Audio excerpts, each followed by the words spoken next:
F1 and F11. All right, guys. Sorry about the snafu there with the frame rate and everything. I think we've got it fixed. It's looking much better on my end now. So welcome back. We are ready to rock once again. So now we're taking a look around Rivendell. Yes, Rivendell. So this, again, is, one of the projects that's going to, for people who are fans of the films, will come as, I wouldn't say a shock, but maybe it's a slightly new experience. So Rivendell in the films, as I'm sure everyone remembers, several houses kind of set quite high up in the valley with these enormous waterfalls going through it. Very pretty, but a little impractical. So basically Tolkien's drawing of it that he did, what kind of watercolor of it he did, showed that it was just a single house in this kind of alpine, sheer-sided valley, and that's the inspiration that we went with for this house. So we kind of took a sort of elven architecture, but there was some inspiration from kind of Swiss chalets. Tolkien was inspired by Lauterbrunnen, which is a valley in Switzerland, during his travels there when he was 19. And we tried to bring elements of that kind of alpine look to Rivendell when we did the terraforming here. So, yeah. Speaks for itself, really. It's one of the best projects on the server. Oh yeah, it's absolutely gorgeous. Yeah, and this is a good example. You know, there's some architecture and things that people might, if you've only ever watched the movies, you might be a little thrown off because this is a book accurate rendition of these locations. So you'll notice places like Helm's Deep look a little different than they do in the films. So it's kind of a cool way to experience it, especially if you've read the books. You're getting the most true to the books rendition of these that you'll see in a game or a film. Yeah, absolutely. And I think doing it based on the books as well is really good, because essentially it allows us to be more creative, I think, than just copying the films, because the films obviously had a fantastic artistic vision, but when you are creating something yourself and trying to be artistic and yourself, you want to create something new and something different. And so this is a version of Rivendell we've never really seen before in any other medium, and so I think it's quite cool. And we do that with every location as well. We try to make it unique and something people haven't seen before. Well, that's fantastic. And it looks like, is that a piece of Ted Naismith art that I spot there? It is indeed, yeah. So we do incorporate art from lots of different Tolkien artists using our paintings, and you can see that throughout Rivendell. In fact, Arthur, if you go to the museum bit that Rivendell's got, that would be awesome. Unfortunately, I'm not familiar with that because I haven't been there. I'll guide you. If you go down the other end of the corridor and turn left, literally all the way to the end and turn left. All the way to the end and left. Yeah. So we have like a little. I wouldn't call it. Yeah, that's in there at the end. I wouldn't call it a museum necessarily, but it's more of a place where relics are stored, and there are certain images from the first and second ages in here. You've got Gondolin, you've got Austin Airfield there. Wow. You've got Thorin there, and these kind of things. flag of, or the banner, I should say, of the Kings of Gondor, and that kind of thing, and just kind of. And then Rivendell really was a place of kind of memory and of kind of learning, and we tried to emphasize that in the build and kind of bring these elements of lore into it. Good question. Have they got the broken sword? Yeah, well, we don't, because Aragorn carried that with him. That is an addition from the film. They did not have the broken sword. They kept the broken sword occasionally in Rivendell, but at this time when the server is set, Aragorn carried the shards of Narsil with him. They weren't on the plinth. There's a few other details in Rivendell that we won't maybe have time to look at. We can kind of maybe take a quick glance, but there's some elements from the books that are in here that you wouldn't think about if you had just seen the movies. For example, it wasn't Arwen that saved Frodo; it was Glorfindel, and yes, he's got his own luxury suite up here somewhere. Oh, nice. I think it's this one, if I recall. It is that one, yeah. He is befitting of an elven lord of the first age. He should really have the pimped out. Best view, of course. Absolutely, yeah. If there's anyone who deserves it, it's Glorfindel. That guy's been through a lot. Yeah, absolutely. So we had a question: are you guys building Balerion under the water? Not quite, no. So we in fact do have on the map the remnants of Beleriand, because by the Third Age and indeed in the Second Age, there were some island remnants of Beleriand that remained above the water. So you have Tol Fuin. Morwen, yeah, absolutely. So we can go to Tol Morwen now, out in the middle of the ocean. Nice. It is the most isolated place on the map, and you would literally never find this if you were exploring, because it is so far out. But we do have it. Fantastic. Yeah, we have Tol Fuin as well, which is you got the stone of the hapless there that marks the grave. Yeah. Oh man, this is these are Chrysagram. Yeah, so these are the remnants of the mountains around Gondolin, just the peaks. Yes. That are underwater, and so we do. This is the kind of Beleriand references that we have on the server, and then we have Tol Fuin. We have Himling or Himring. I can't remember which one it is. Which is where the fortress of Mithros was at one point. Yes. And that's also here, but now it's got beaches because it's an island. But indeed, yes, as Yannick has said, the map is set in 3006 of the Third Age. 5 years after Bilbo's birthday party and 12 years before Frodo sets out on the quest. So there is very much no Beleriand present on the map. Wow. Other than Lindon, of course, which we'll show a little later. All right, so we've taken a decent look at Rivendell. I believe next on the list was, what was that again? Cerin Amroth. Cerin Amroth. We're going to go to Lothlorien and have a look. So, Cerin Amroth. Lothlorien is a very special location. It's my personal favorite location in Middle-earth, and it's my favorite chapter in the book as well. Wow. And what we try to evoke with Lorien is the kind of it being otherworldly. Yes. I think there's a description in the book of Rivendell was a place where things were remembered. Are you both still there? But in Lorien, they still, the kind of sense of the First Age almost existing in some form or some way, being preserved in Lorien. And that's what we try to emphasize with the build here, to make it sort of ethereal and otherworldly. So I'm just trying to get rid of this fog. It doesn't do it well. I don't know if I'm going to be able to without messing something up, so I guess we'll go with it. Any plans to do Valinor or the Undying Lands? No. That's a good question. Probably not. Only because it is going to take us so many more years to finish just the Third Age map. To be honest, if I was going to do anything after this, it would probably be Beleriand rather than Valinor. I almost feel like you would struggle to represent Valinor in any kind of a way that would do it justice, really. Middle-earth you can do, Beleriand possibly, but Valinor, I don't think even we are good enough to represent that place. Of course. And Beleriand has a little bit more details, so there might be some exciting aspects to that. So I've gotten some questions here about specific locations. So we will be getting to Moria eventually here on the stream. Dol Guldur has not been completed, correct? Right? Correct. Yes, hasn't been touched yet. Yeah. And at the very end, guys, if you stick around to the end, we will be showing kind of the overall map that Fornod has been working on for a very long time. But he's got kind of the whole Middle Earth mapped out for us, so we can kind of see the roadmap that they've got going ahead. I will say, if you guys here in the chat, if you could please leave a like, that kind of tells YouTube like, hey, people are enjoying this chat. We can get more people in here, especially since we had to switch over streams. I know that kind of messed things up a little bit. So be sure to leave some likes, leave some comments for us. I am pulling some random questions from the chat. If it's something we've covered earlier, we'll try to mention it real quick. But now here's one that is not directly connected to the build, but as obviously, I assume you guys are pretty big Tolkien fans, spending 8 years of your lives building the world. So what are your thoughts on the new Amazon series? Are you guys excited about it? I was going to say, before we answer that question, if we just jump to the Argonath, which is quite relevant to the Second Age in some ways.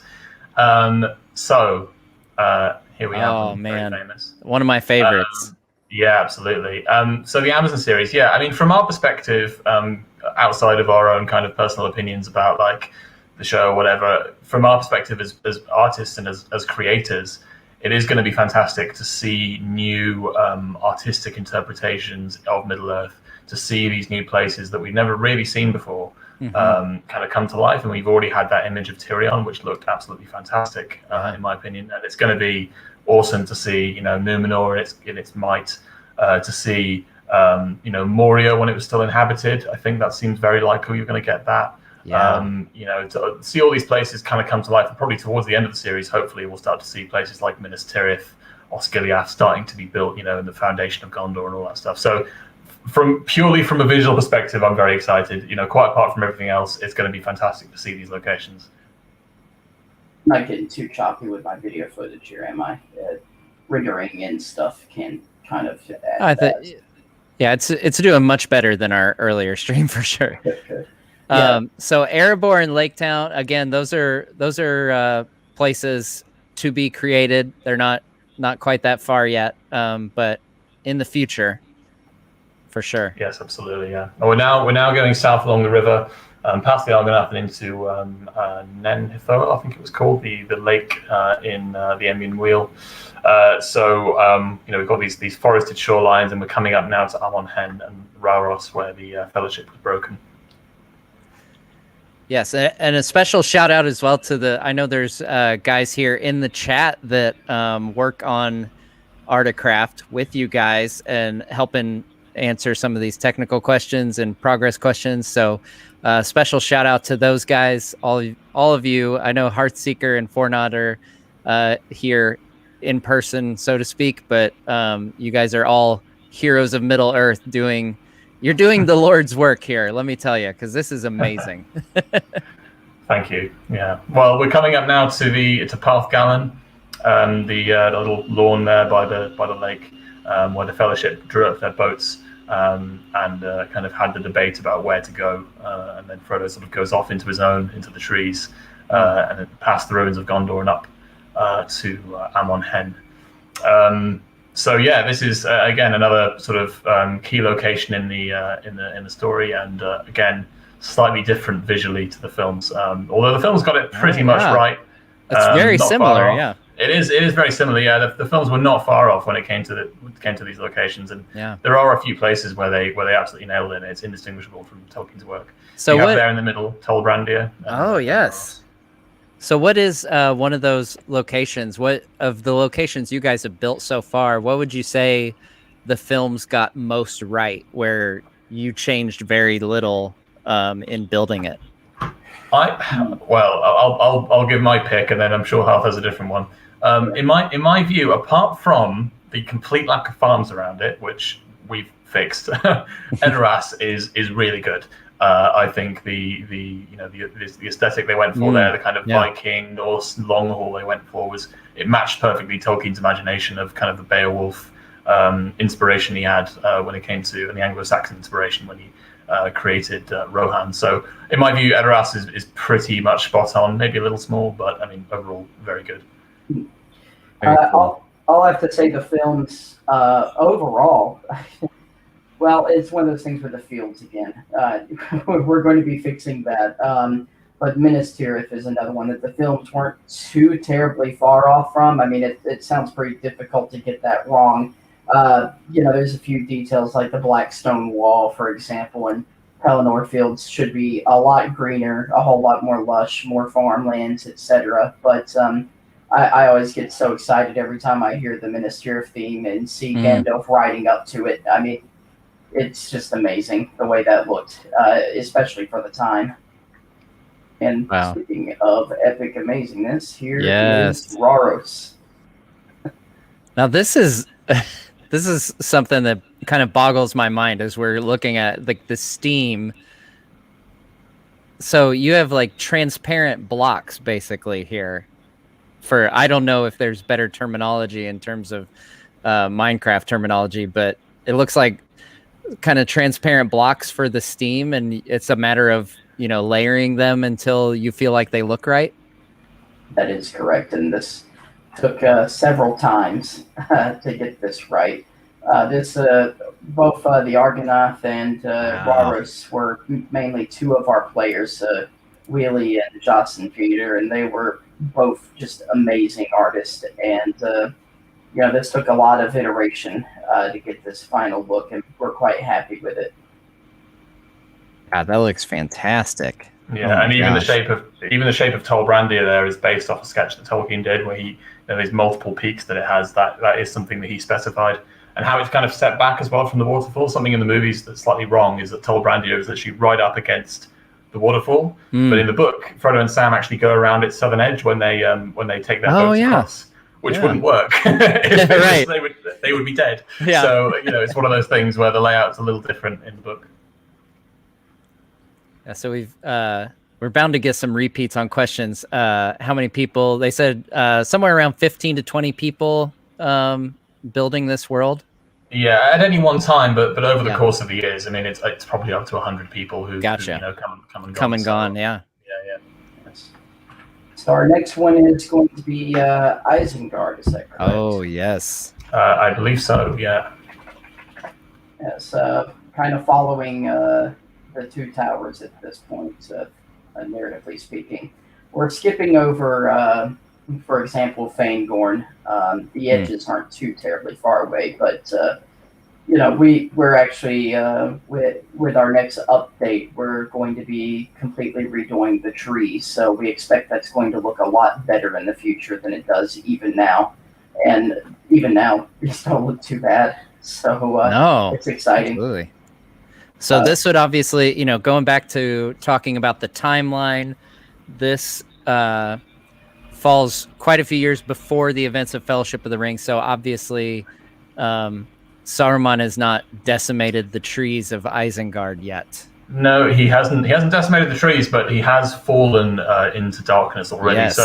So what we're doing here is this is kind of similar to the scene right near the beginning of Fellowship of the Ring, where Gandalf comes to Isengard and everything's still sort of green and it looks all fine on the surface, but kind of underneath, as we'll show in a little bit, things are already going on. So we have tunnels underneath Isengard where the industry is beginning to happen. We have barracks and so on in the walls where Sauron's armies are beginning to sort of become accommodated and all this stuff. So it's kind of hidden there under the surface. If you look around Isengard, you'll begin to find it out. But on the surface, it looks, as it always has done, quite green, quite verdant.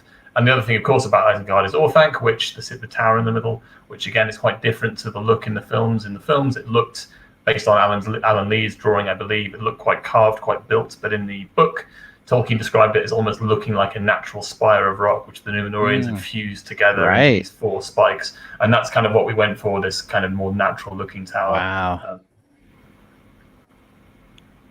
And as much as I love flying around, climbing up this entire thing, I think it'll get frustrating real quick to many viewers who get sick easily for me to fly up to the top now that I've decided on that. But I just want to quickly show this could be like Gandalf flying to the top of the tower, like in the film. You're getting impaled right here. We don't have a clear way to the top like it did in the movies. So I'm just going to fly out here real quick and briefly come up to the top, and then we'll show some other details. So let's see. Now, one thing that was important to us was obviously our height scale is limited by what Minecraft has. So this could potentially be a bit taller, but to fit our scale, we've kind of fit it within the environment that it's in. But that's going to be helpful because whenever we build Barad-dûr, we want this to look tiny in comparison. So yeah, it's going to be quite nice.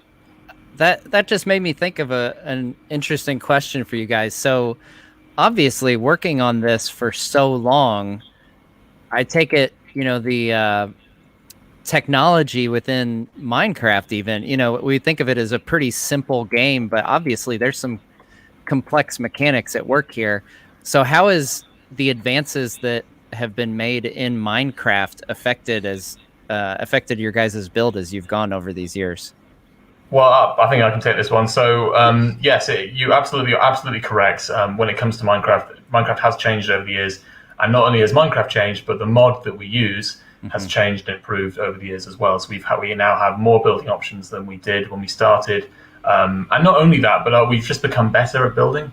So, for example, the Shire, when we first built it, all of the stuff that you see now in the Shire did not exist when we first built it back in 2014. We completely changed the Shire over the course of about 2 or 3 years to match our kind of current standards and our current practices, which takes an enormous amount of work. So there's a constant kind of tightrope that we have to walk really between, updating and redoing old stuff to make it as good as the current stuff, but also pushing forward and continuing to work on new stuff. And it's always something, a balance that we have to make.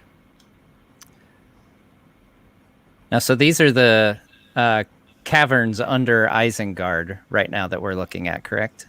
Absolutely, yeah. So these are the kind of beginnings of the industry that Saruman has. He's starting to outfit. So Half's just no clipping through the terrain now, just to show you how extensive these are. But yeah, he's beginning to work on all this stuff, which to outsiders was not initially apparent. And then it's only sort of towards the War of the Ring where all the trees got cut down, and he sort of went fully evil. So this is good because it brings up a common question that people ask is, how could, especially in the books, when you find out, Sauron was making his armies for like decades, how did nobody notice? Well, you've kind of answered that for us here. He's got underground caverns where his orcs hang out and live. Absolutely, yeah.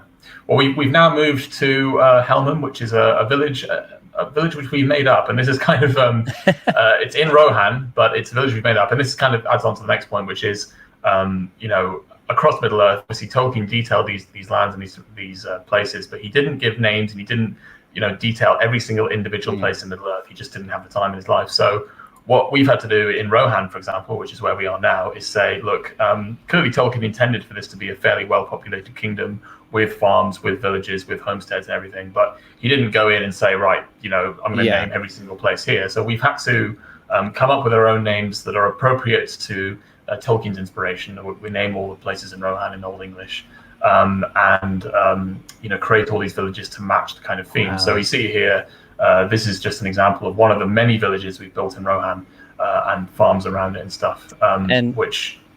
So before we pass over all these, can we go down into one of these houses? When you guys and I did kind of a preliminary tour when we were planning this stream, I think people should understand each of these houses is fully built on the inside as well. It's not just a facade. We've actually got stuff going on in every single one of these houses that you're seeing. Yeah, absolutely. And not only do we have stuff going on, but it's actually stuff that makes sense. So in this town alone, you can see there's markets, there's leather being cured, there's a smithy, there's activity, there's professions, there's as it would be. This someone's just asked, this is in the Westfold? This is indeed in the Westfold of Rohan, yeah. So this is one of the villages that would have been burned and destroyed by Saruman's armies later on. But this is the Great Hall of the village, which every village would have. They'd have their own longhouse where the community would come and the Lord would probably live.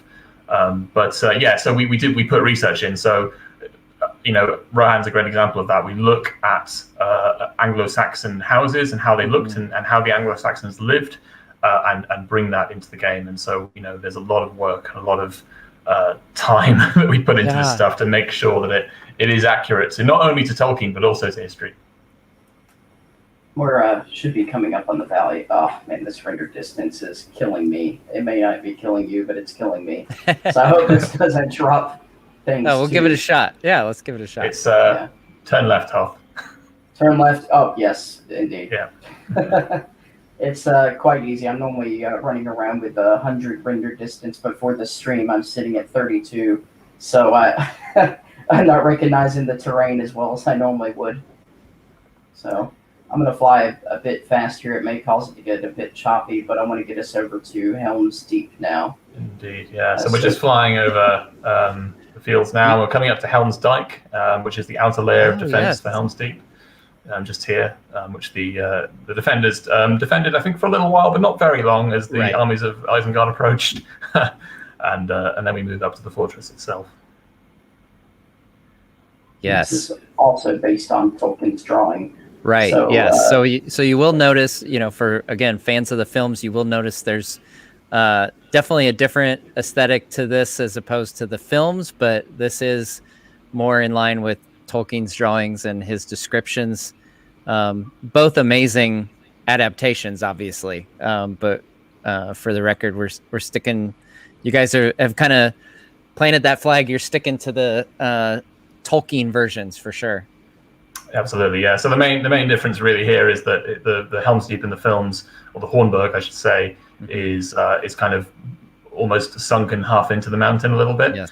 Whereas the version that Tolkien had was kind of separate, or kind of stood out from the mountain itself. So here's an interesting question for you guys. You can each take turns answering this. Where's your favorite place in Middle Earth, and where's your favorite place within the Minecraft recreation? Well, I'll answer first. Pretty easy one for me. Lothlorien and Lothlorien. That's not too hard. Yeah, I'm a big fan of that location, but I'm sure Hoff can make it a bit more interesting. Oh yes, of course. Well, yeah, I gotta admit, there's a few places that I could easily call my favorite. I'm generally a huge fan of the mountains, so Rivendell would be my favorite terrain-wise. But as far as where I would settle down in Middle Earth, or where I would settle down on our server and live, would be the northern part of the Shire, which we've actually kind of based off of northern England a bit. So nice. Well, I can't speak to them being comfortable, but nice and cozy stone cottages and northern moors, and pretty hardy environment where they're at. And I'm actually showing off the terrain here because Tolkien said that the ravine behind Helm's Deep was inspired by Cheddar Gorge in England. So we actually looked at some real life images of that, and we kind of copied it, though obviously making it a bit bigger for the backdrop. So, and this is not started yet, but this will be the entrance to the Glittering Caves. And just to give you an idea of what we can do with those cloud blocks, one tiny stalactite so far, but yes, progress is as progress does, I suppose. So this is an in progress work here. We noticed the giant exclamation point there. Yes. So give us a sense of the scale. We got a question here. Is anything planned in progress for lands like Harad or Umbar, or earlier someone asked about Rune? How far are you guys going to go on this map, as far as, going beyond just like Gondor and Mordor, places that we know and have seen a lot more of?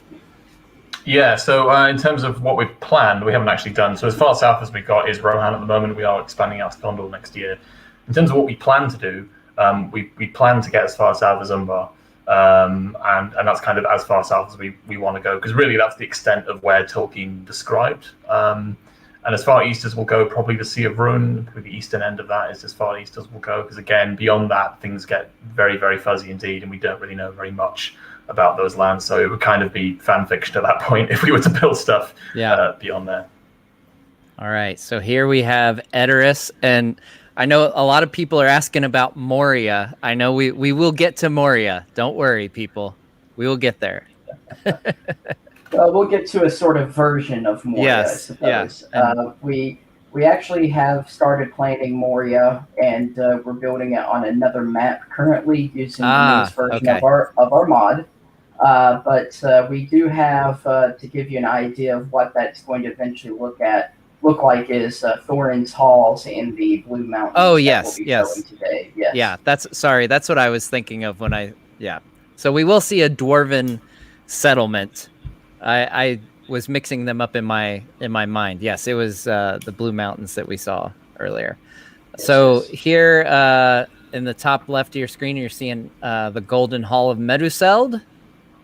Absolutely, yeah. And we have Meduseld, and we have Edoras in general, which Edoras being the largest settlement in Rohan, nearly 1,000 beds here. It's absolutely huge. Wow. It took months to build. It goes all the way down there. You can see just down the hill there. In fact, I'll have you fly down just to show the scale of this place. It's absolutely enormous, and it took us a very long time indeed to do. Not only is the city, you have the city, but you also have all the farms around it, the villages, everything. it's an enormous project because And it has to be. And again, people, I cannot reiterate this enough. Every single one of those houses is built on the inside as well. There are things going on in the houses that make sense to our place and the characters, and fully decked out beds, chairs. We've got wood.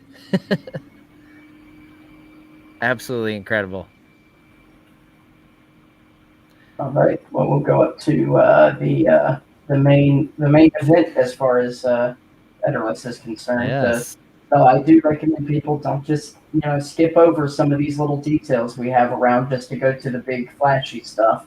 Medicilled is very nice. It was actually, we held a contest among our builders and the Conquest Reforged mod community to build this, and we rewarded one of our own players because you'll see exactly why.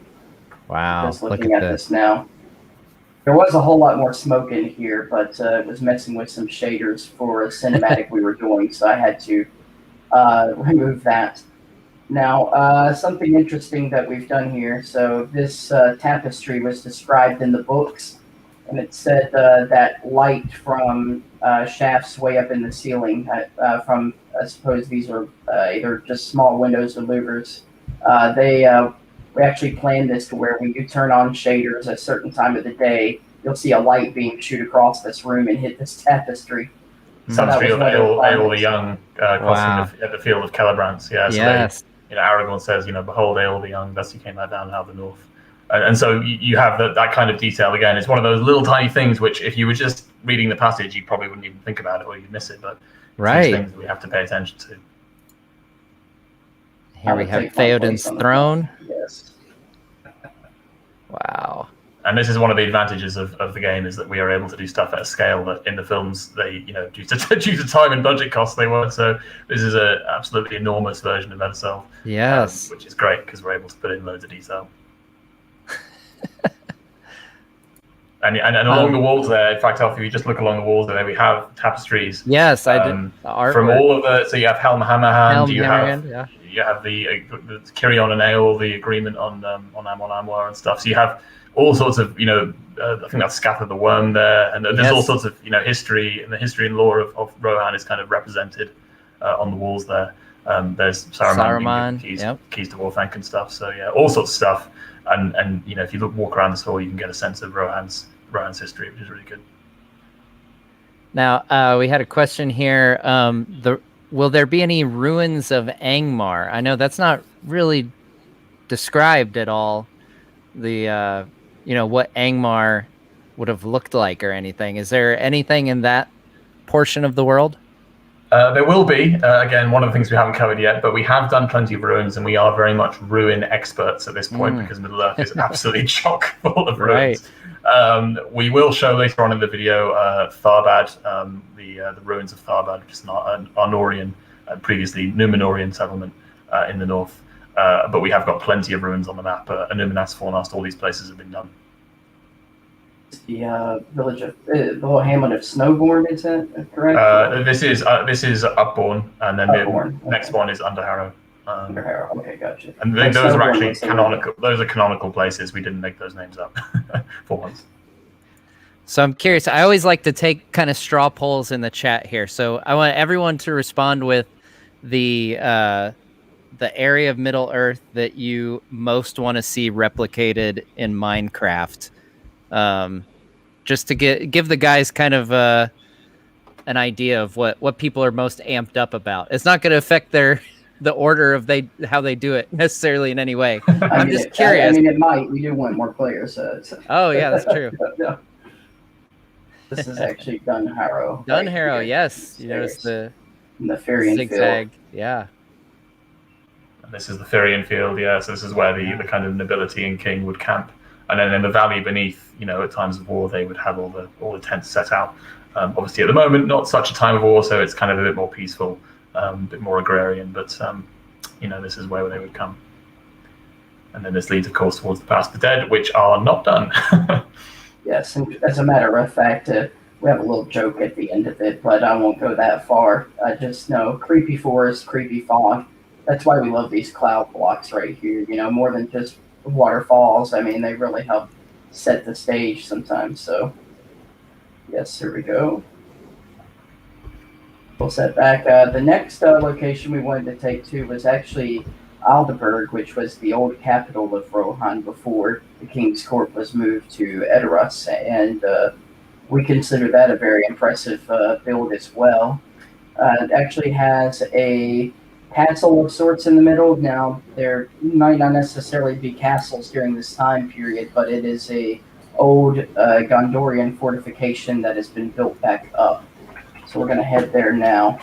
Yeah, and our justification for that was when we looked at the name. Obviously, we know very little about Aldburg because it wasn't really ever described in the book. But the justification for that was it's called Aldburg. Now, why would it, be, which means old fortress in Old English? Now, why would Eorl the Young, when he came upon this place, call it Old Fortress if there wasn't already a fortress there?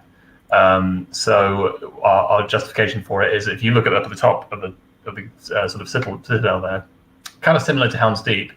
This is an old Gondorian fortification which was inhabited and kind of taken over by the Rohirrim. So this is, they're kind of reusing the elements of the past, much as peoples after the fall of the Roman Empire did, when they found these old fortifications in these old cities.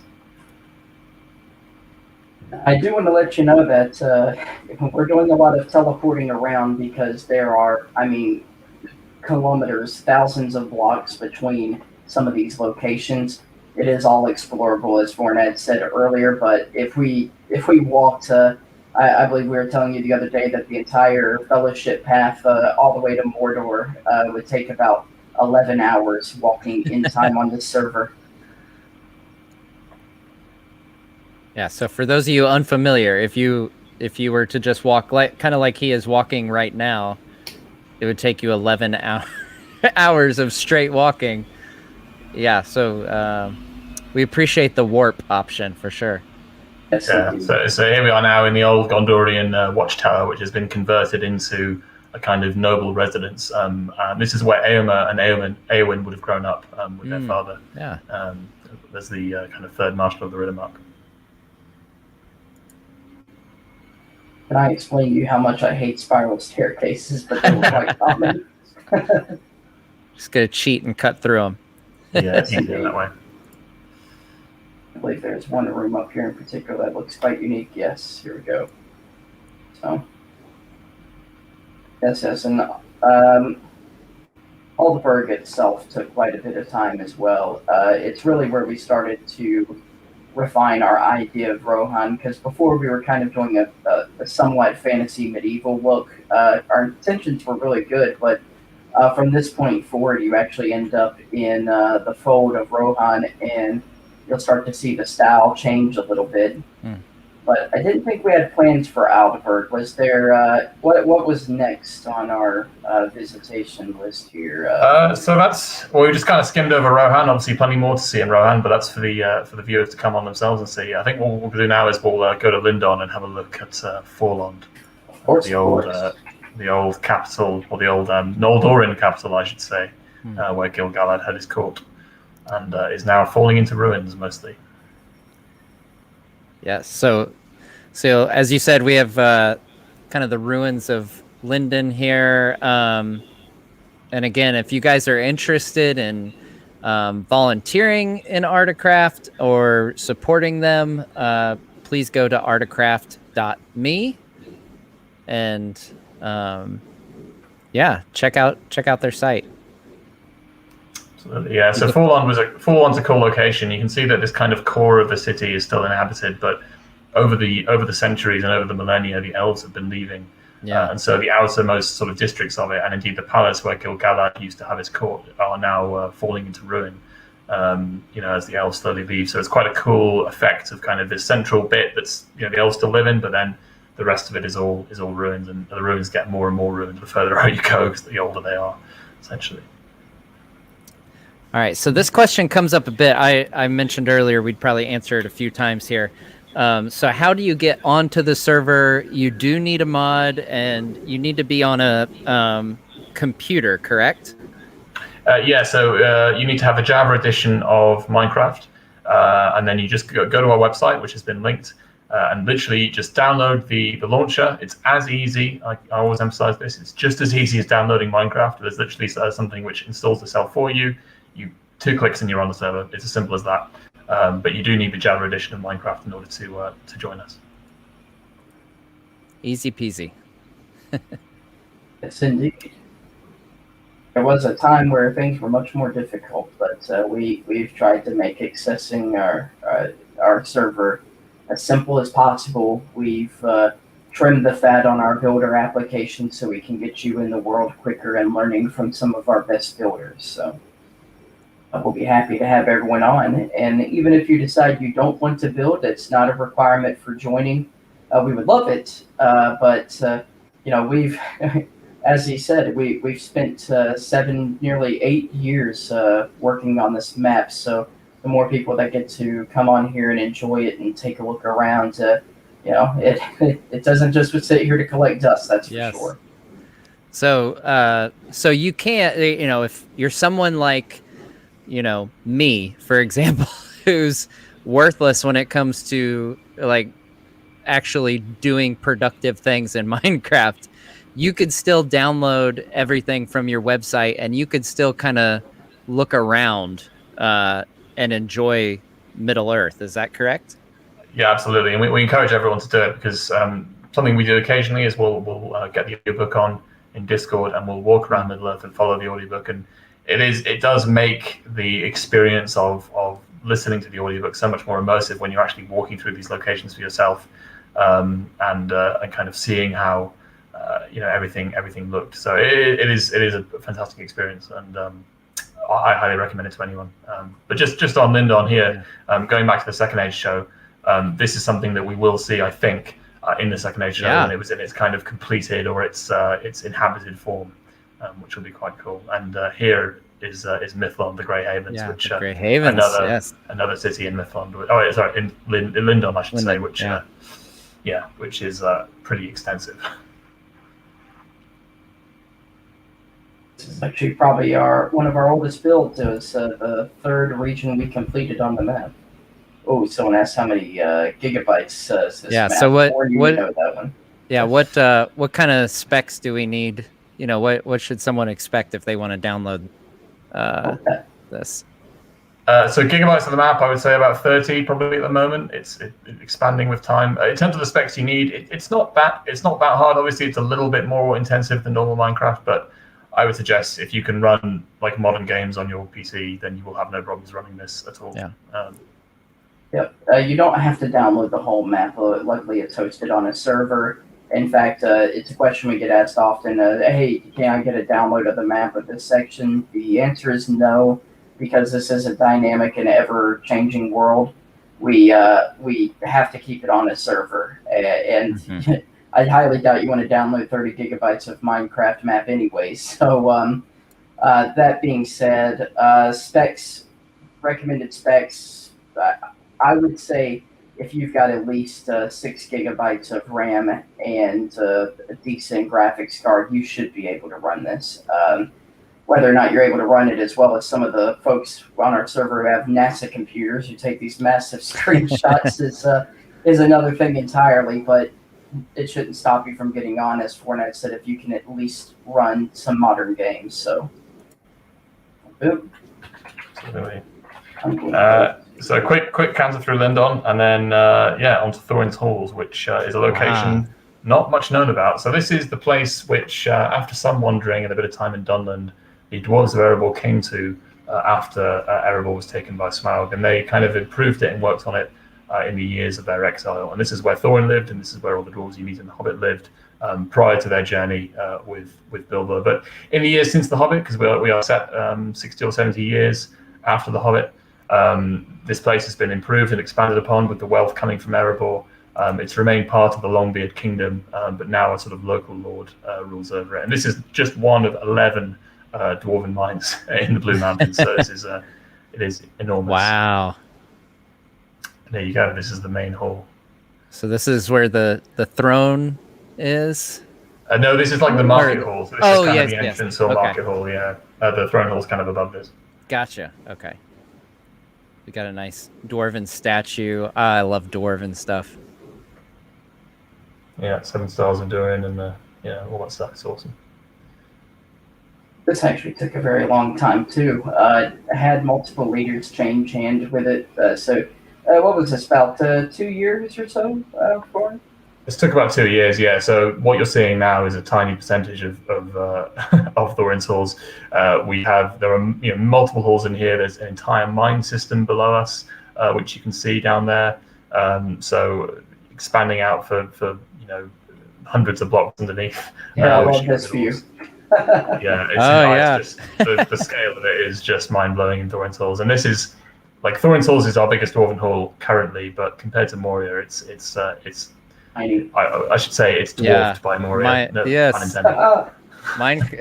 The mines of Moria, or the Minecraft of Moria, as someone mentioned earlier, will be insane. So Mathilda asks, do you have a Discord server for people joining the Minecraft server? And you guys do, correct? We absolutely do. If you go to our website, ArdaCraft.me, there is a link to our Discord there. Very easy to join. Just click up and join, and we have an information page for people joining for the first time. So if you go there, that explains everything that's going on the server, how to apply to build, how to look around, all the questions people tend to have are on there. And then, of course, we have a general chat. We have a chat for lore discussion. We have all that stuff on there as well. People ask about joining the team. More than happy to have people join the team. This is what we're always looking for. It's a very manpower-intensive project, as you can imagine. And so the more people we have, the better. The more workers we have, the better. So absolutely, if you want to help, please do come on and apply to build, and we'll be happy to teach you and to kind of bring you on board. As well as developers. Someone asked about developers. Happy to take developers as well. There is space for people to help work on plugins and stuff. If you have any experience with Minecraft plugins, please do come on and help as well. That would be awesome. Fantastic. But no, Thorin's halls is crazy. It's yes. Oh man, I'm loving this. Yeah, some people, it's funny, some people like have a real love for the elves and like elven buildings. Some people love men and Rohan and stuff. And then some people when they see dwarven stuff, it's like, wow, this is the stuff I love to see. And like, yes. It's funny. Everyone has their own preferences. Making my way up to the throne hall now, but there's some other interesting things. Like we said, we always have a use for every part of every build that we make. We don't build something that has no meaning. We have, for example, there is a aquifer system, as well as kind of a water distribution center that comes out of a lake above in the glacial floor, and it actually, we have dug tunnels that go down to each part of the city, and water is flowing through them to get to each part of the city. So like the furnaces, they're powered by water stuff as well, and there's lots of places where that water goes, and it's just, I don't know, I'm kind of annoyed that we go that far sometimes, but it really makes it better. So you guys are thinking through the physics of everything, which is kind of crazy. Yeah, absolutely, yeah. And then just how, we kind of think about it logically, like if a group of people or dwarves lived underground like this, like what do they need to survive? Where do they get their food from? How does their economy work and all this stuff? And we think about this stuff and we try to make it, work.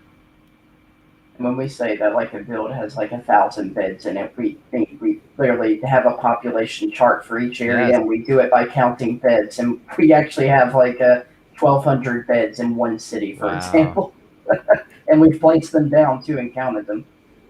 So we had a question about the Arkenstone. So during this period of time, this is after the events of the Hobbit. So the Arkenstone would be on Thorin's tomb in Erebor. So absolutely. I take it that'll be part of your build once you guys get to Erebor. It will indeed, it will indeed. So we look forward to Erebor very much. I think it will be, we'll do Moria first, which will be obviously mostly uninhabited other than orcs, and then Erebor will be the largest inhabited dwarven settlement on the map. In case you didn't believe us, yes, here it is. Oh yeah. So this is our water system. Oh man. Yes. Yeah, filtration, so that the water comes in, it's pure, it's drinkable water. So this is filtration. This is not the dwarven public baths, if anyone was worried about that. We have those too, in a different part. Yeah. This is one of my favorite halls right here with all the different banners going through it. I think Oh, we yeah. got the Miners Guild, the Smithing Yes. Guild down here, a few other Yeah, things. the idea Painter's behind Guild. the idea behind these halls and these corridors is that these used to be mining tunnels, which have been exhausted of their ore, and then the dwarves over time turned those into housing. So they dig their houses into the sides of the tunnels and live in them, and so you see that in some parts. We have upper class dwarves, middle class dwarves. You have the poorer. So this is like poorer dwarves down here, and this is more recently a mining tunnel. You can see it's a bit more rough down here, but it's kind of streets that lead down into the mines. So yes, we've thought of everything. Yeah.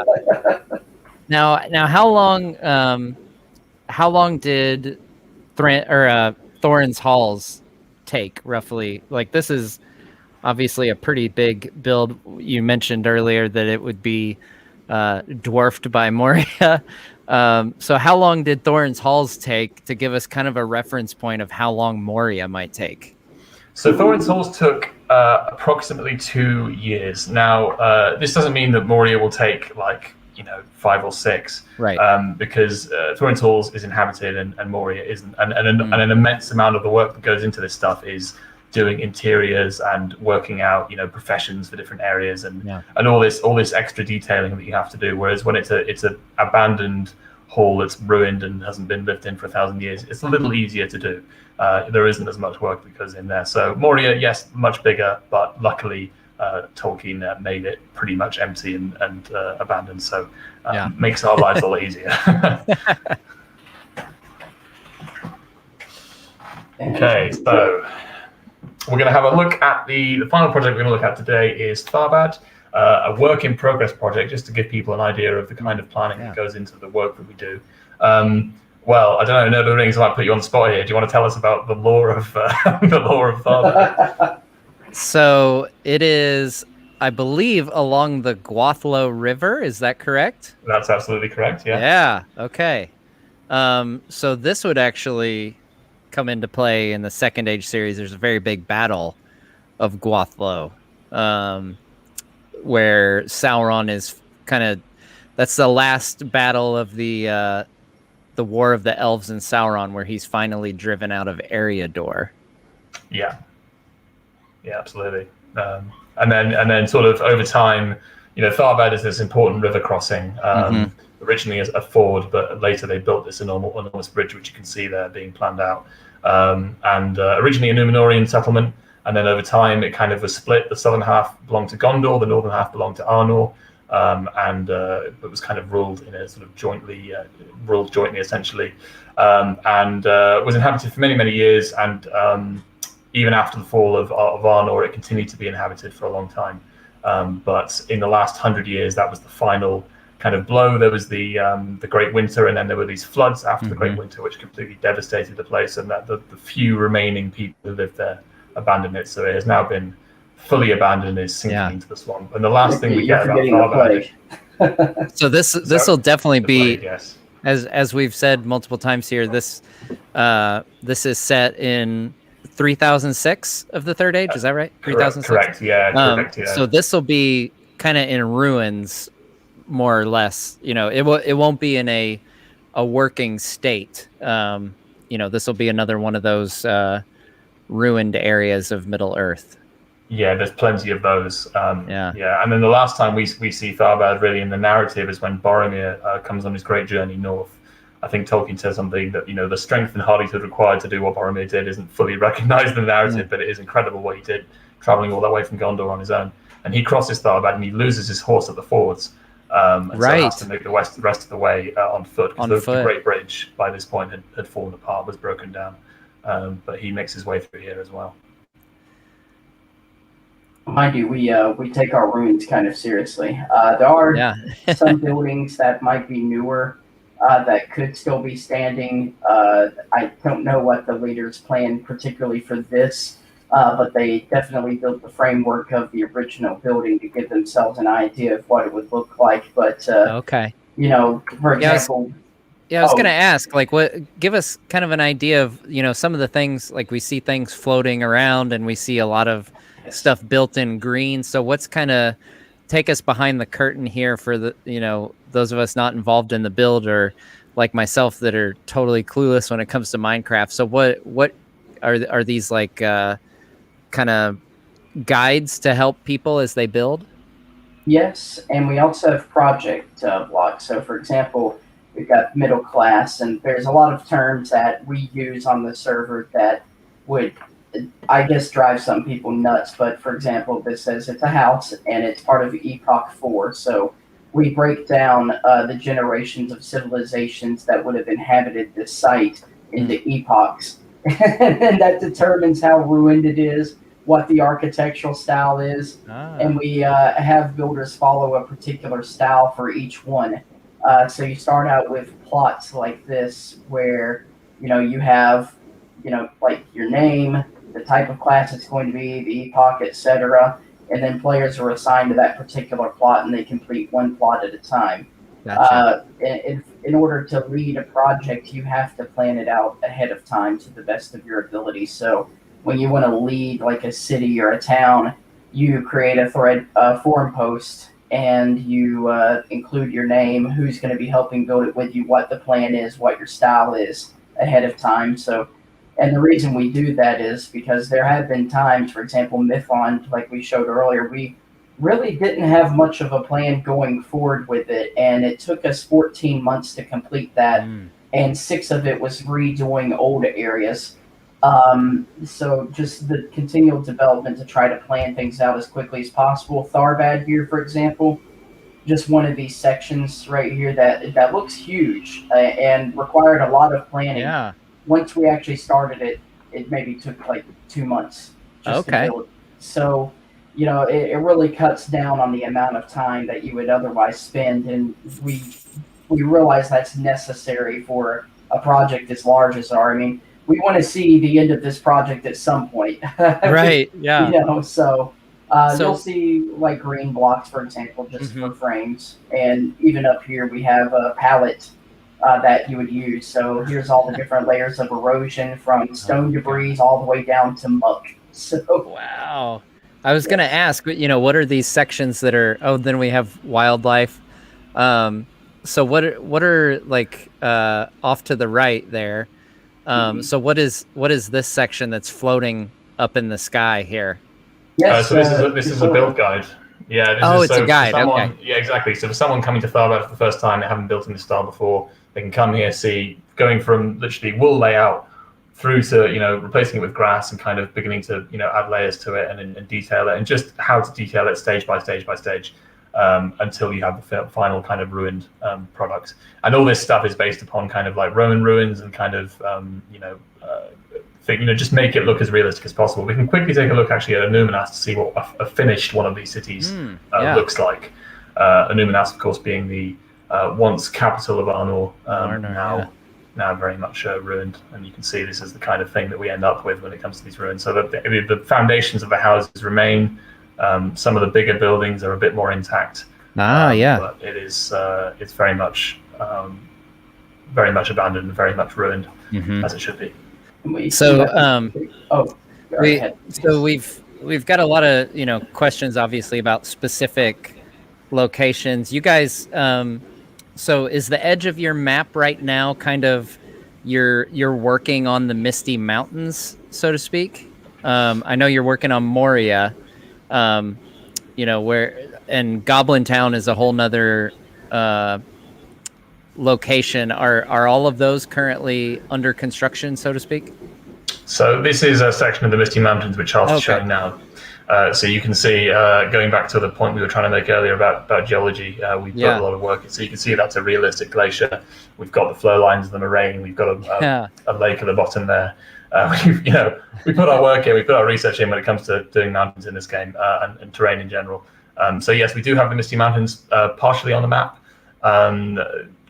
We were talking earlier about how Minecraft updates with time. In the future, they are increasing the limit of height that you can build in the game. So at the moment, it's 256 blocks, but it's increasing to 384. And so what we're doing is we're going to be kind of re-releasing the terrain on the map to make it much, much larger, which of course will match Middle Earth, because we want the mountains to be as big and as imposing as possible. So, but you can see we already have quite large mountains and quite extensive mountains already. Now, have you made which side of the Misty Mountains are we on here? Have you made the Mirror yet?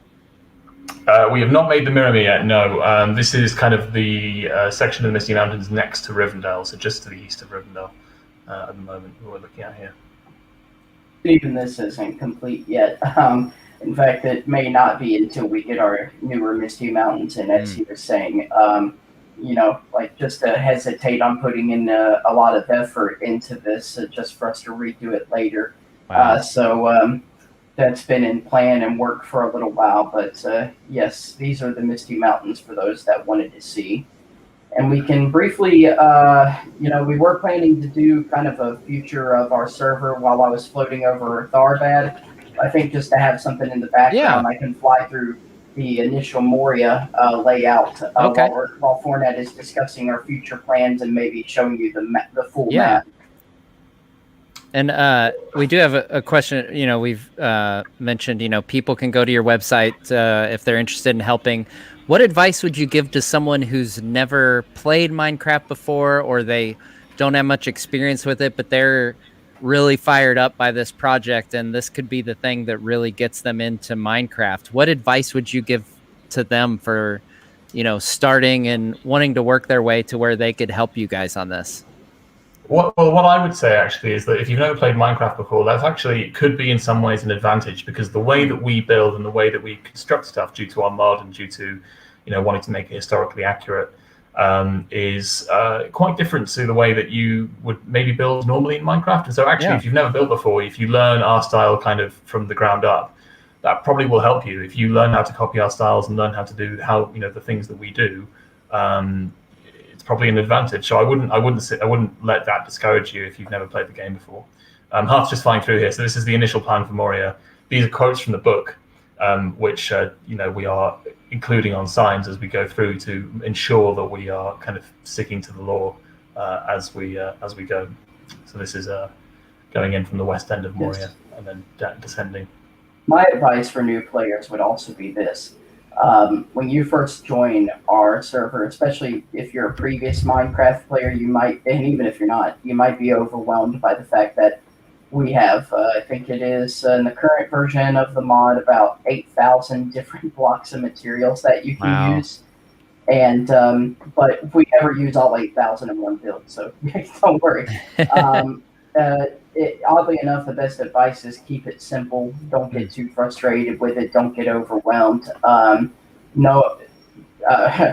wasn't built in a day, and neither was our server. We've had plenty of players that were that start out on this project and they have no idea what they're doing. And now some of them, I trust them to lead projects in ways I wouldn't want to put on anyone else, because they've gotten that good now. And we all trust each other that's for sure. And this continuation of this project is going to require that, people maybe come out of their comfort zone a little bit with certain builds, but for the most part, we keep it simple. Like, for example, we showed you Edoras earlier. That has, I don't even want to know how many houses in it. I think it's over 800 homes in it. But they're all broken. If you break them down, it's a rectangle with a roof. That's all you really need to know. And there's no reason to get overwhelmed with that. And so we'd love to have anyone on who's willing to give it at least a try, because that's we love teaching new people how to build. That's for sure. Agreed. Something that None of the Rings suggested, we could have a look back at the Shire, maybe have a look at Mithlond, the capital of the Shire, just to get a slightly better frame rate than the original. Yeah, we had kind of a rough frame rate the first time around when we first started, so I thought we can revisit a couple of those locations, and then we've probably got plenty of people new here to the stream on this. Yes. Let's go to Hobbiton and back in right fast. Tour de force of the Shire right there, just to get people familiar with what it looks like. So then, Yeah, right. again, we mentioned the Tolkien illustration. If you Google Tolkien illustration, the Shire, it'll probably come up. But this is, you can see exactly that frame that he was just at. It's really incredible. Like if you've seen that illustration before, you know it just from looking at his frame there. Down to the chicken coop that's in the picture too. Yeah. Oh, that's fantastic. Yeah, let's go ahead and go through Bag End again. I mean, we've got time to. Oh, we've got somebody running around too. Yes. So those are. Is Is that someone working or someone just kind of just exploring? I guess.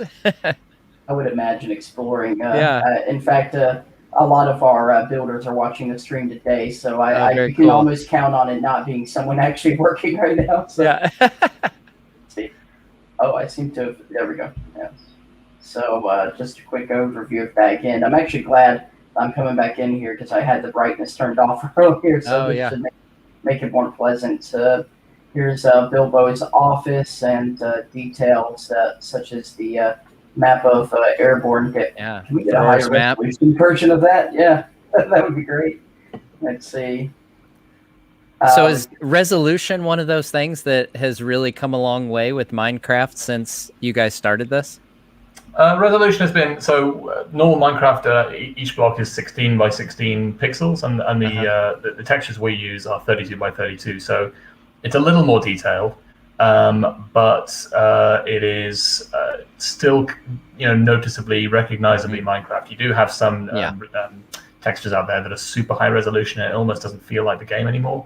Gotcha. So we try to sort of walk the line between a little bit more detail, but not being almost uncanny valley, if you know what I mean. Yeah, absolutely. Yes, the fact and again, that we have been accused of, it's not even Minecraft anymore. And I don't know, does this look like Minecraft? This looks like Minecraft. As someone who has watched my kids play hours of Minecraft, I can attest this definitely looks Minecraft, but it also looks very familiar in terms of, Middle Earth, like all the illustrations I've seen over the years. Like this. I think you guys have nailed the tone of walking that line for sure. We had a question: is there any fields of pipeweed? Yes, there are. In fact, in the South Farthing, if we go to Longbottom, famous leaf from that region, pipeweed, I will emphasise, is tobacco. It's not anything else. For people who think that it might be, those are hops. Hard secret. I think it's somewhere around. At least it was. I think it's there. I say there as if you can see where I'm pointing. Yeah. It's the fields up on the hill there. Hard secret behind you. Oh, gotcha. Is it that one? Yeah, yes. Here's one. Yeah, there you go. Looks conspicuously. It looks like not like tobacco in a same sense, but yes, it is. It is. So. We've infuriatingly watched multiple videos, memes over the years of people like obviously Peter Jackson didn't make this any better, making the hobbits look blitzed out of their mind after the Battle of Isengard. Yeah, we'll cover that to clear that up. I've done this on a couple other streams, but yes, the pipeweed is tobacco, 100%. That's Tolkien's Catholic principles probably wouldn't let his, his characters rip it up. So we could take a brief look at Nickel Delving. The capital is probably a good place to finish up. A place that you don't see at all in the books or the films, really, but really nice location in the Shire.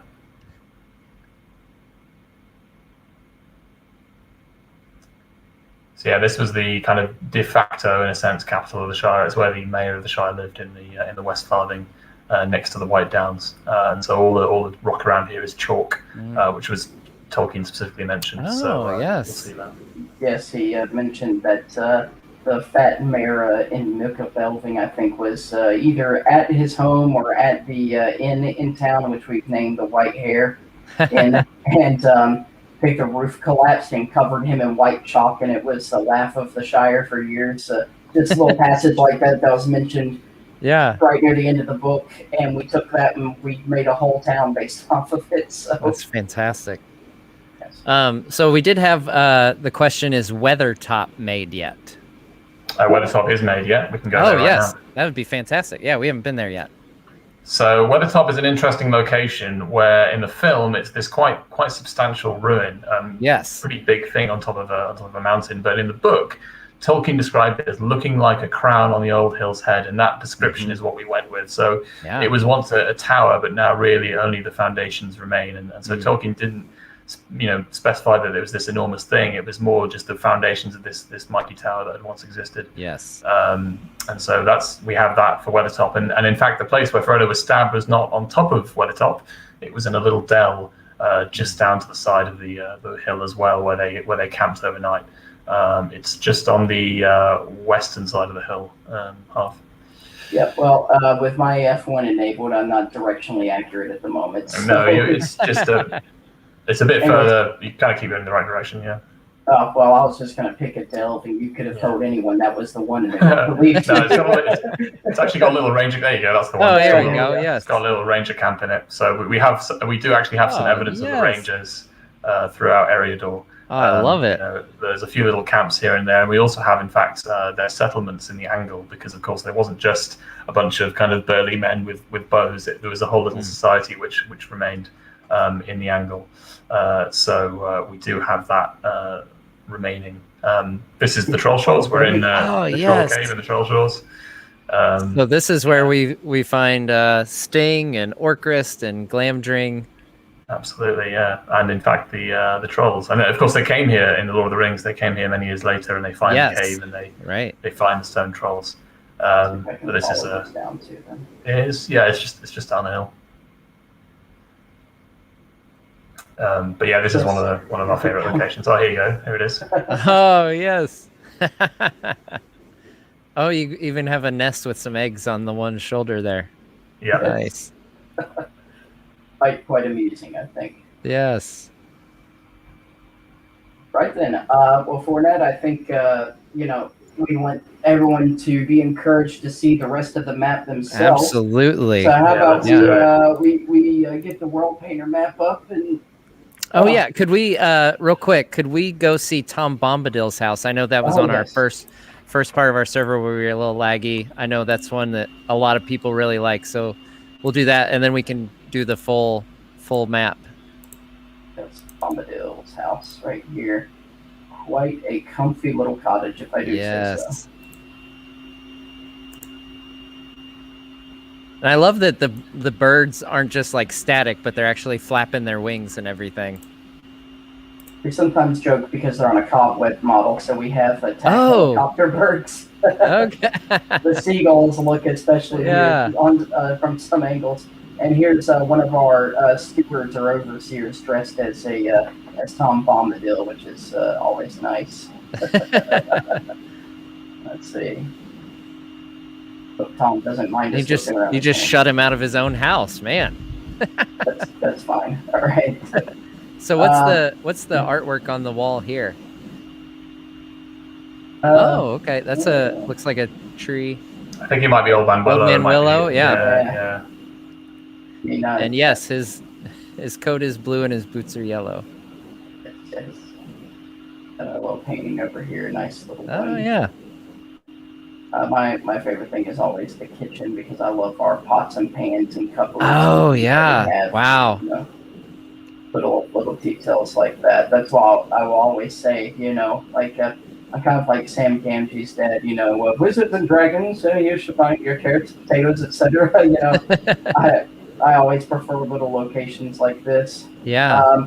As far as some details, we know that it was tradition at one point in time across Europe to put down fresh straw on the floor for your guests. And if your straw wasn't fresh, then you were offending your guests by showing that you didn't clean your floors and put fresh straw down. Yes, and in fact, that's where the word threshold comes from. It's the edge of the, when you walk across over the threshold into the house. Yeah. The threshes on the floor where the straw. So now this would be the room that the hobbits slept in? Correct, yeah. This is the guest room, which obviously at this time is not, they haven't got the beds made because the hobbits aren't. Many years till the hobbits have come along, but yes, it is there, yeah. And then we're going upstairs here. Yes, where Tom and his lady sing songs. So quite a comfy room too. Okay. We've actually copied this Tom Bombadil's house onto our server spawn, and we've turned it into sort of an RPG thing, like you awake to find yourself in a dark forest. It's like, go downstairs to learn how to build. Okay. So this is so we mentioned this earlier. Someone was asking about the Andy Serkis Lord of the Rings audiobook coming out real soon. And we mentioned it earlier, but I think it might have gotten lost in all of our chat. But you guys actually go on tours through Minecraft, through Middle-earth Minecraft here, along with the audiobook. So you're actually following along with the story, seeing all these things that are mentioned, what Frodo sees. That's got to be one of the coolest experiences about this, isn't it?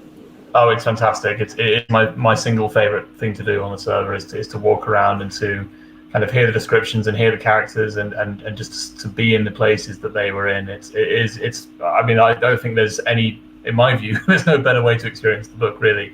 It is so immersive, and the audiobook we use in particular is the Phil Dragash version. It's the one where the guy went through and he added the soundtrack and sound effects, and that adds to the kind of atmospheric feeling of the entire thing, and it's just awesome. It's so cool.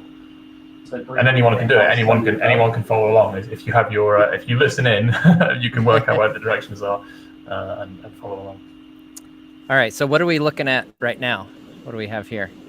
Well, you might recognize the sign. Oh yeah. There we go. So we've got the prancing pony. So I noticed you still have the kind of the green frames in the sky there. So this is still in progress build then. Yeah, we actually had Bree completely done on the map, but after we started redoing the Shire to bring it up to date, of course there was a lot broken with previous versions. We were so excited that we decided to start redoing Bree. We actually had kind of a medieval Tudor-looking town before, but Tolkien very well mentions it's 100 stone houses on a hill. Yeah. So like before it was like they were wooden Tudor, maybe some wattle and daub, but now they're mostly stone. And he mentioned that for those who are outside the town, buildings like the Prancing Pony Inn would look hideous, but it had sort of a charm to it that the locals liked, and that's kind of what we've gone for here. So nothing's really set in stone for this. This will also be something that we continue on in our future update. Kind of like so Moria Gondor. So. Is the interior of the Prancing Pony, is it still in progress, or is it something we could look at? I mean, there's some rooms. Okay. Oh, okay. So you've got kind of the rooms made. Still need to build all the seating and stuff like that. Yeah. Down the hall here, we're gonna have some nice Hobbit-sized rooms. Yes. Oh yes, with the round windows. Yes. So yeah, anyone who missed it earlier, so this build is based on the books, not the films. So you will come across some areas we mentioned, Helm's Deep and stuff like that earlier. So some of these will be different than what you're used to if you've only seen the films. But they've very meticulously gone through the books and discovered what clues they could find for this. And I love that you guys also use real world inspiration, much the same way Tolkien did when you mentioned, certain geographical features or locations that he used for inspiration. You guys then go back and look at those for inspiration to build out these areas. Yeah, and I think it's kind of paying homage to not just Tolkien, but also the world that he was inspired by. I think there is a quote from him where he said, the Middle Earth is the world as it is, or it is inspired by the world around me, and that's kind of what we go with as well. Bree in particular, this style here is taken from the stone villages in the Cotswolds that Tolkien was inspired by when he went through.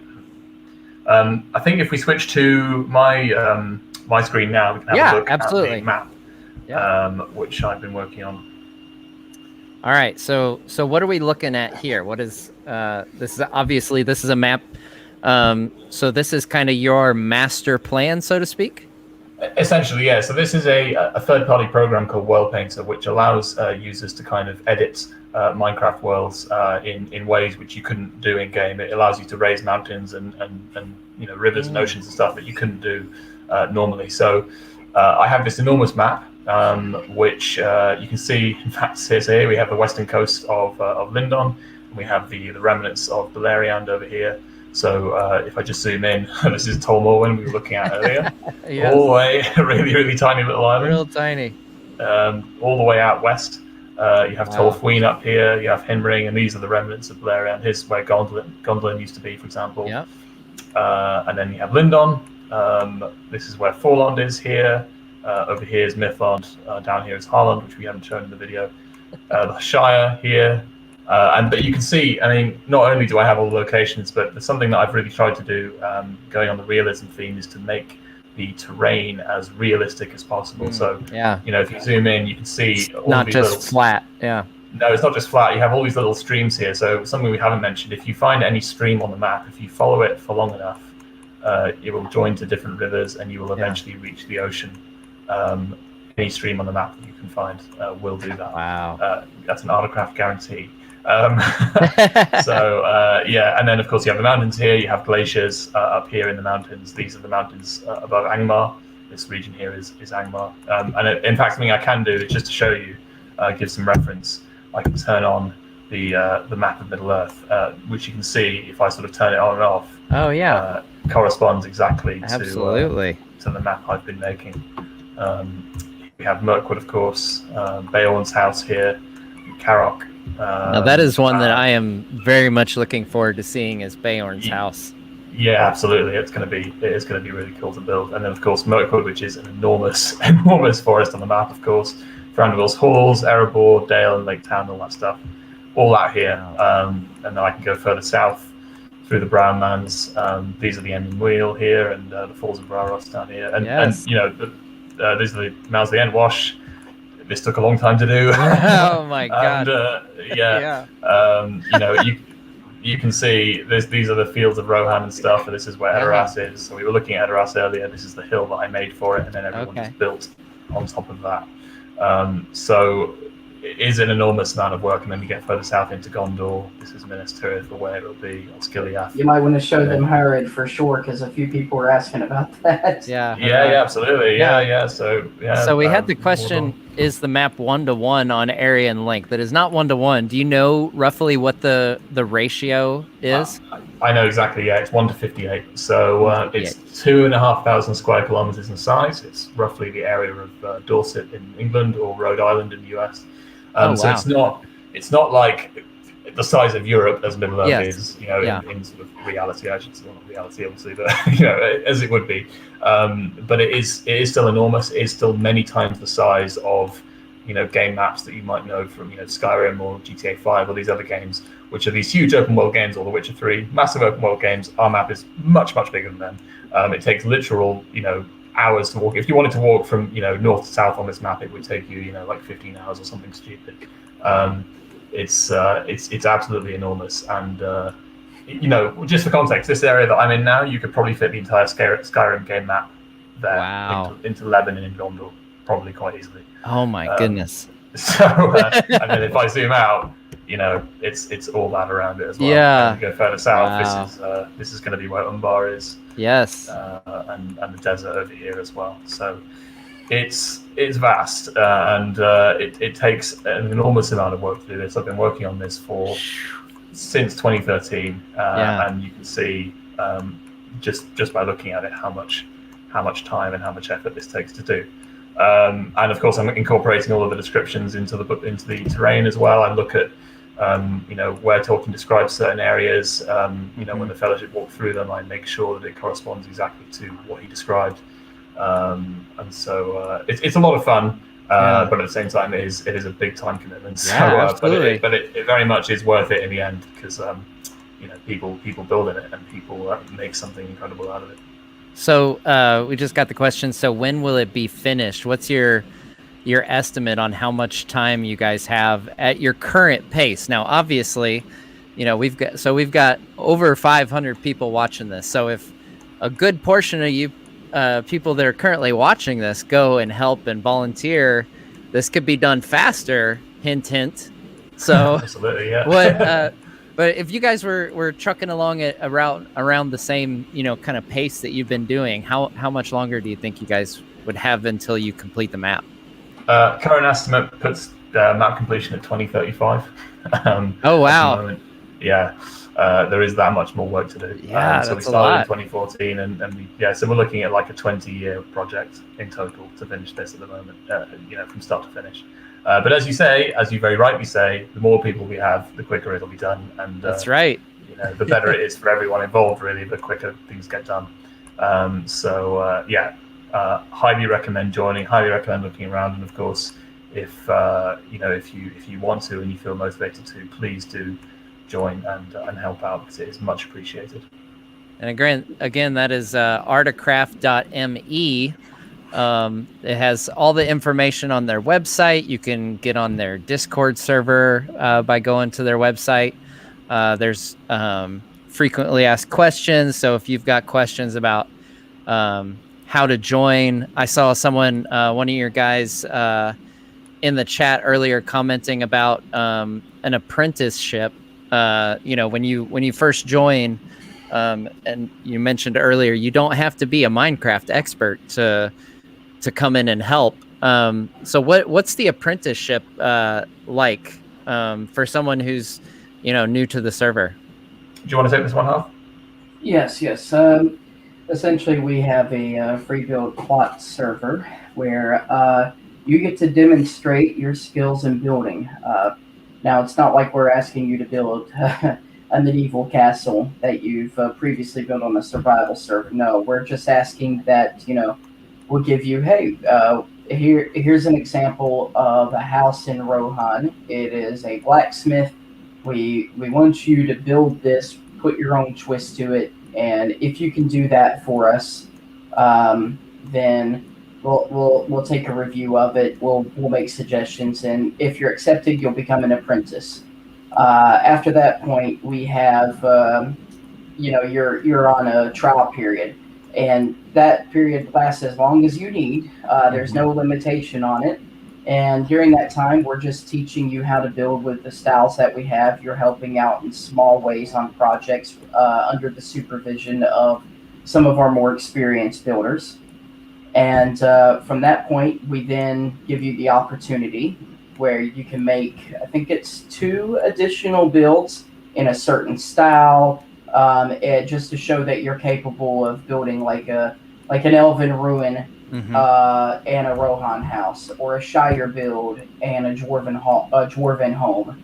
And from that point, once you complete those 2 of those objectives, we make you a full builder on the server. And at that point, you have the opportunity to lead small projects. You have the opportunity to apply for cities, towns, whatever you want to take on. And then you just kind of grow from there. Great. And I should have asked this at the beginning. I don't know what I was thinking, but we've got I got some questions from my Patreon supporters.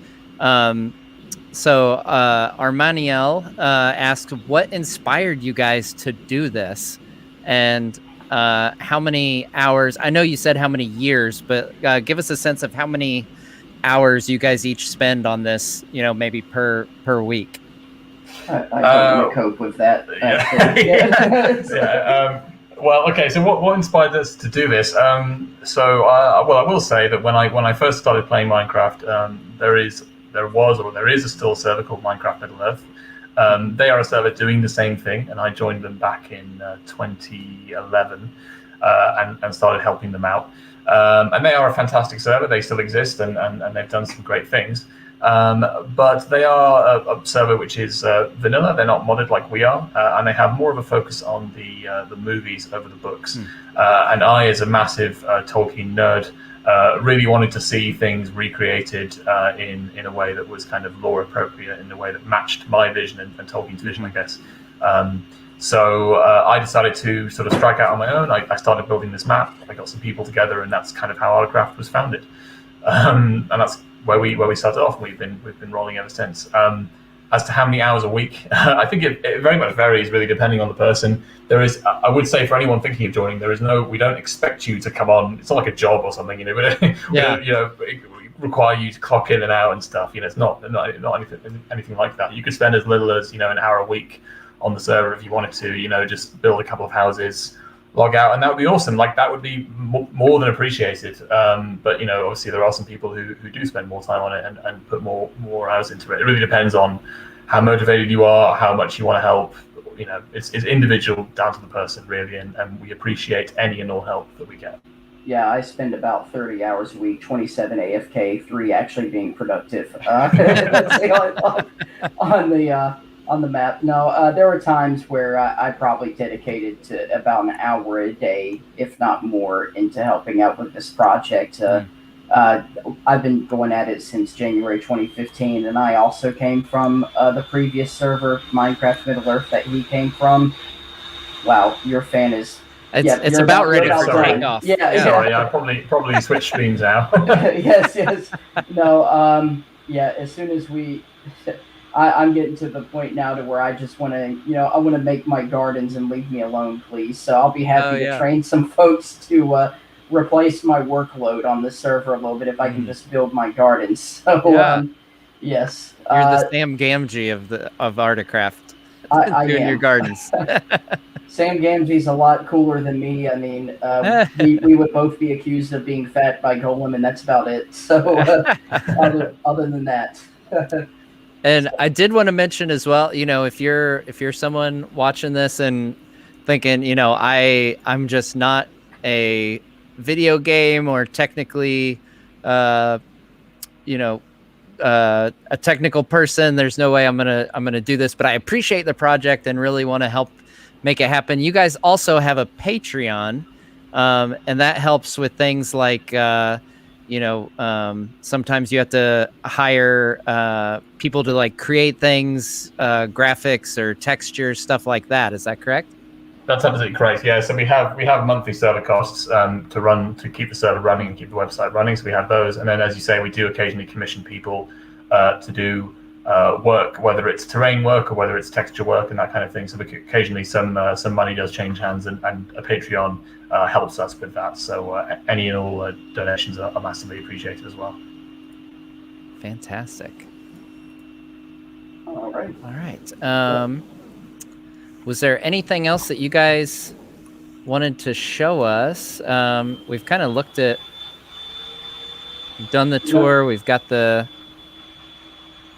I'm thinking the Shire here. What I may do real quick is just quickly pull up Thorn if you've got it. Do you have any screenshots of like some Gondor concepts by chance? Oh yeah, that would be fantastic. Run through that. I don't have any on hand at the moment. I'm trying to think. I'm sure I can quickly give one right fast. I believe some of our builders actually independently post on Twitter. A few of them a whole lot more artistic than I am, and we've got a few of them that are just kind of setting the standard for what we're going to do in the future and what we're planning ahead. Wow, I'm having a lot of trouble finding Eagle real quick, so maybe that's I'll okay. have to wait another day. And we did. Yeah. I know some people have asked about Lorien. We did see that earlier, so this stream will be available after, so you can go back to the beginning. It was fairly early on, I think, right after we went to see Rivendell. We saw Lorien. Cerin Amroth, yeah. If you could real quick switch back over to absolutely. my screen. Yep. I wanted to show you the in progress build of Karat's Galadon. We've got to throw our we got to throw our unpaid workers some love every now and then. Oh yeah. So Karat's Galadon is the capital of Lorien Wood, and it is in progress.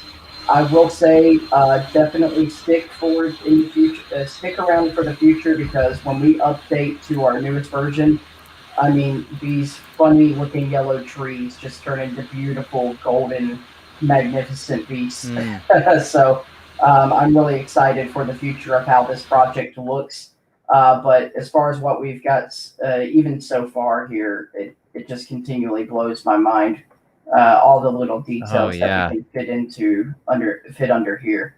Yeah. And for example, like the design process behind these buildings here was that we wanted them to be as lightweight as possible. So this is a flet, for example, that the elves would live in.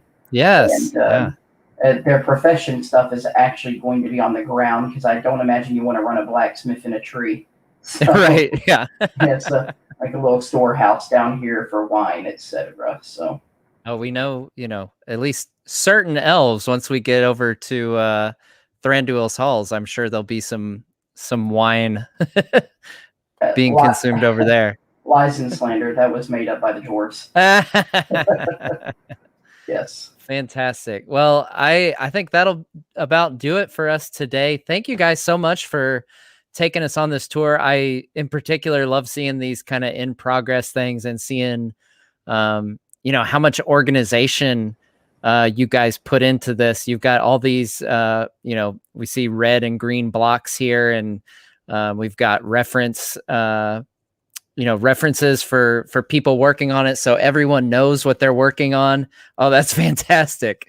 So everyone's kind of pulling in the same direction, so to speak.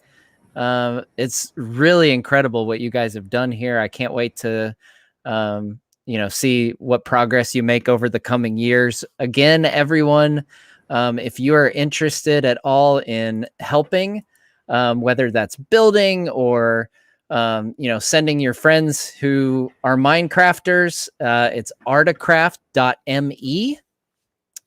So be sure to check that out. Again, here's one of the best shots right there of we've got some activity now. So these are some of the volunteers, I take it.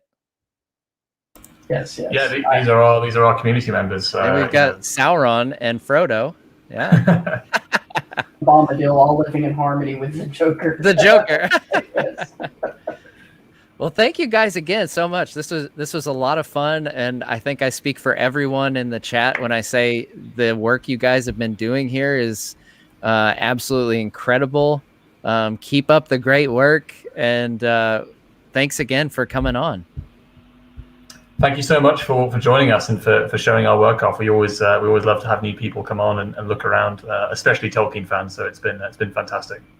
Absolutely. Well, we will definitely keep in contact and maybe do another future live stream when you guys have a new area to show off or anything like that. And thank you to all the volunteers, all of you guys. I know there's quite a few of you have been here in the chat, and some of you guys here on screen at this moment. You guys are doing the work of Eru himself here. So, all right, guys. Well, that'll do it for today. Once again, one last pitch here. Go to ArdaCraft.me right now after the stream. Check it out. Volunteer. Help them out and help build Middle Earth in Minecraft and help make this project come to full fruition. That'll be all for us. So we'll see you next time here on Nerd of the Rings.